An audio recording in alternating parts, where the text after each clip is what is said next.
Taong 2065 at ang mundo ay halos hindi na matirhan dahil sa matinding init at tagtuyot na humantong sa sobrang kakulangan sa tubig.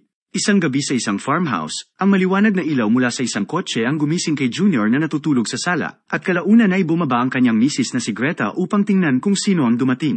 Nagpakilala ang estranghero na si Terence, at sinabing ipinadala siya ng kumpanyang tinatawag na Outermore upang pag-usapan ang pagkakataong manirahan sa kalawakan. Ipinaliwanag niya na gumawa ang kanilang kumpanya ng napakalaking space station na siyang magiging bagong tirahan ng mga tao sa hinaharap, at ang trabaho niya ay ang sunduin ang mga magiging unang residente na maninirahan doon. Bumuo ang kumpanya ng isang lottery, at ang isa sa mga nanalo ay ang PCSO, si Junior na maswerteng nakapasok sa listahan. Giit ng mister na hindi pa sila nakasakay ng eroplano, at ayaw ng kanyang asawa na lumipad. Subalit nilinaw ni Terence na si Junior lang ang pupunta sa space station para sa 2 taong training. Tinanong ng mister kung ano ang mangyayari kung tumanggi siya, sapagkat hindi niya magagawang iwanan si Greta na mag-isa sa loob ng 2 taon. Ipinaliwanag ni Terence na ginawa itong mandatory ng gobyerno tulad ng pagkuha ng sundalo sa makalumang digmaan. Pagkatapos ng talakayan ay inihatid ni Junior si Terence sa kanyang sasakyan hanggang sa ito ay umalis. Pagbalik ng mister sa bahay ay nakita niya si Greta na nakahiga sa kama at handa ng matulog. Hiniling ni Junior na pag-usapan ang tungkol sa offer ni Terence, ngunit giit ng misis na wala siya sa mood na pag-usapan ito. Sinubukan ni Junior na samahan siya sa kama, ngunit sinabihan siya ni Greta na doon matulog sa guest room at pumayag naman ang mister. Kinabukasan ay nagmaneho si Junior papunta ng trabaho habang ang kanyang misis ay nagbisikleta patungo sa pinagtatrabahuan kung saan ay buong araw siyang nagmumuni-muni. Nang gabing iyon, pumasok si Greta sa guest room na sando lang ang suot at sinimulan niyang sakyan ang kanyang mister, hinahalikan at ibinubulong kung gaano niya ito nami-miss. Sa sumunod na araw, ginising ng misis si Junior at tinanong ito tungkol sa kanilang pagsasama, ngunit pabiro na iniiba ni Junior ang kanilang topic. Humingi ng paumanhin si Greta dahil sa pagiging malamig niya nitong mga nakaraang araw at nagsibakan na naman sila. Makalipas ang 1 taon, bumalik si Terence at ipinaalam sa mag-asawa na mananatili siya sa kanila ng ilang linggo upang obserbahan at subaybayan ang araw-araw na aktibidad ni Junior bilang isa sa napiling kandidato ng Outermore. Labis na ikinalungkot ni Greta ang balitang ito, at maya-maya ay nagsimula siyang maglinis ng bahay para sa kanilang bisita. Sinikap ni Junior na pakalmahin siya at sinabing e-enjoy ang kaunting oras na natitira nilang magkasama. Habang nagtatrabaho sa pabrika ay naisip ni Junior ang araw na pupunta siya sa kalawakan. Agad siyang umalis sa trabaho at pumunta sa kainan kung saan nagtatrabaho ang kanyang misis. Hiniling niya kay Greta na sumama sa kanya para makapaglaan sila ng ilang oras na magkasama.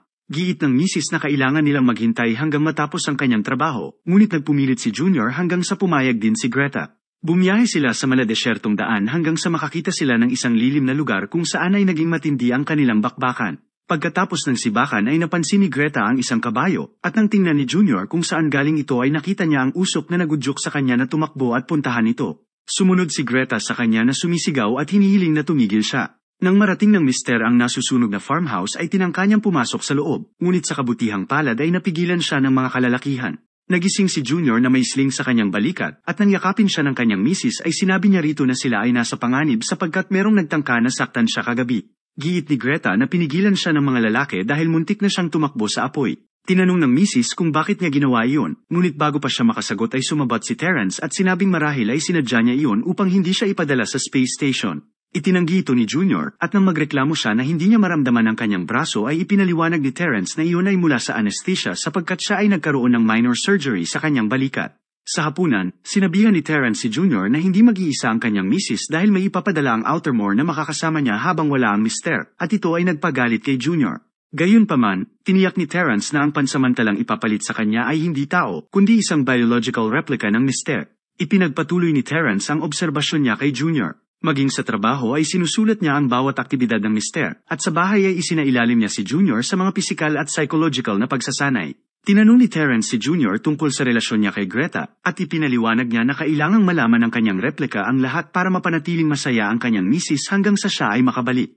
Isang hapon, narinig ni Junior ang recording ng panayam ni Terence sa kanyang misis. Natuntun niya ang recorder sa bag ng bisita kung saan ay nakita niya ang iba't ibang larawan ni Greta. Napansin din niya ang maliit na butas sa pagitan ng guest room at kanilang banyo.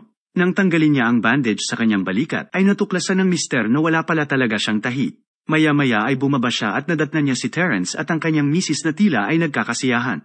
Sinubukan ni Greta na isayaw ang mister at ibinulong ni Junior sa kanya na ayaw niya na nakikipag-usap siya kay Terence ng mag-isa. Dahil dito ay nagbago ang mood ng misis kaya iniwan niya si Junior at nagsayaw siya sa kusina ng mag-isa. Pagkatapos ay pumasok ang mga lalaki sa kwarto para sa isa na namang session kung saan ay ibinuhos ni Junior ang kanyang mga nararamdaman. Kalaunan ay sinigawan niya si Terence at pagkatapos ay sinimulan niyang suntukin ang pader. Nagmadaling umakyat si Greta at kinalampag ang pinto, ngunit hindi siya pinapasok ni Terence.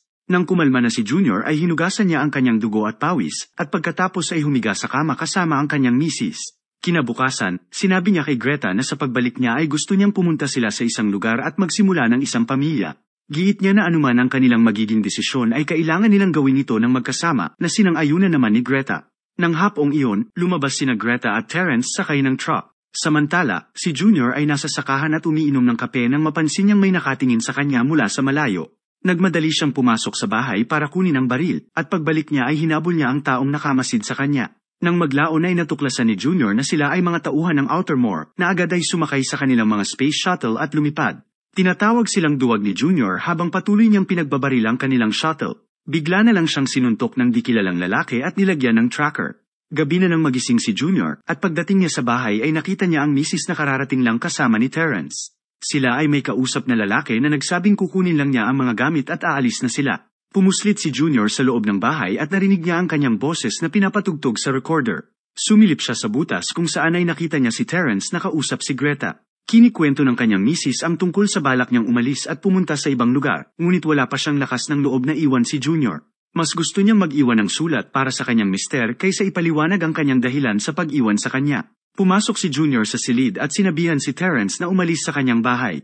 Inakusahan niya ang bisita na may pagnanasa ito sa kanyang asawa at plano umano nito na solohin ang kanyang misis pagkatapos niyang umalis. Sinubukan ni Greta na ipaliwanag kung ano talaga ang nangyayari, subalit biglang nawala ng malay ang kanyang mister.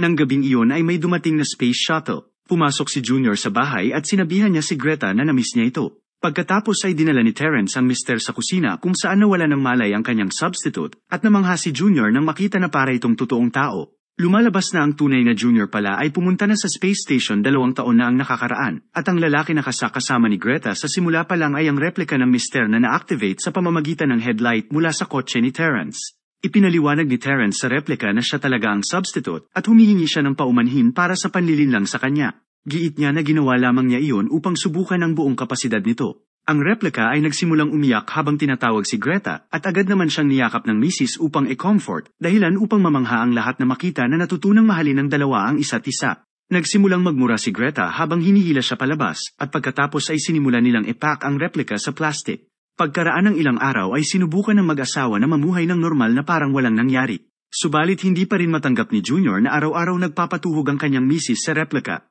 Ipinaliwanag ni Greta na nakita niya ang mister sa kanya, ngunit hindi kumbinsido dito si Junior. Hiniling ng misis na umalis sila at pumunta sa ibang lugar, ngunit tumanggi ang mister at sinabing ipinamana sa kanya ang farmhouse.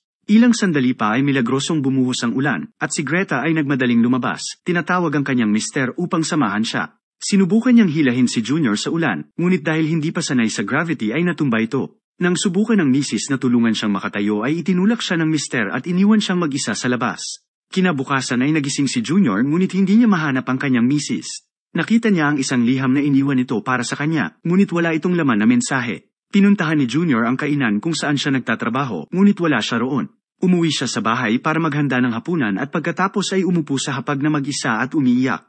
Lumitaw muli ang maliwanag na headlight at kasabay nito ay lumabas ang kanyang asawa. Masaya si Junior na makita siyang muli at simula noon ay masaya nang namumuhay ang mag-asawa. Gayunpaman, ang totoong Greta ay makikitang sakay ng eroplano patungo sa ibang lugar. Noong gabi na narinig ng replika na gustong iwan ni Greta ang kanyang mister, ang tinutukoy talaga ng misis ay ang tunay na Junior. Gusto niyang iwanan ang asawa para sumama sa replika na natutunan niyang mahalin. Salamat sa panunood. Huwag kalimutan i-like at mag-subscribe na rin sa ating channel. Para maging updated sa mga bagong recaps, hampasin mo lang ang notification bell.